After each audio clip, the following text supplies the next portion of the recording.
છોટાઉદેપુરના ગ્રામ્ય વિસ્તારમાં ધોધમાર વરસાદ છે। ભારે વરસાદના કારણે નદી નાળા છલકાયા છે। પાવી જેતપુરની ભારત નદીમાં ઘોડાપૂર આવ્યું છે। ભારત નદી પરના ડાયવર્ઝનનો એક ભાગ ધોવાઈ ગયો છે। 2 મહિના પહેલા 4 કરોડના ખર્ચે બનેલો ડાયવર્ઝન પણ ધોવાયો છે। બ્રિજ ધોવાઈ જતાં જ લોકોને પારાવાર મુશ્કેલી પણ વેઠવાનો વારો આવ્યો છે।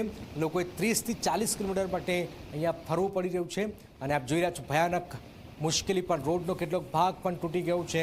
આપ જોઈ રહ્યા છો લોકોને પારાવાર મુશ્કેલીનો સામનો કરવો પડી રહ્યો છે।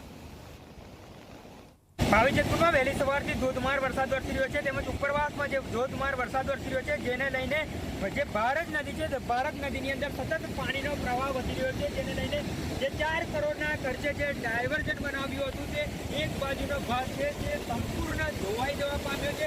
આ દ્રશ્યમાં જોઈ શકો છો કે જે પ્રમાણે જે પાણીનો પ્રવાહ છે અને પાણીના પ્રવાહની અંદર ડાયવર્ઝન જે ધોવાતું જોવા મળી રહ્યું છે અને જે મોટા પાયે જે અંદર જે ખર્ચો કરવામાં આવ્યો છે તે પાણીની અંદર વહી જતો જોવા મળી રહ્યો છે।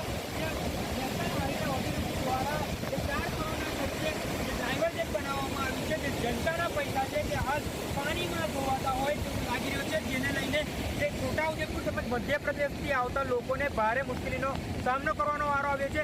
30 થી 40 કિલોમીટરનો ફેરો ફરવાનો વારો આવ્યો છે જેને લઈને લોકોમાં રોષ જોવા મળી રહ્યો છે। હકીમ ગડિયાલી, જી મીડિયા, છોટાઉદેપુર।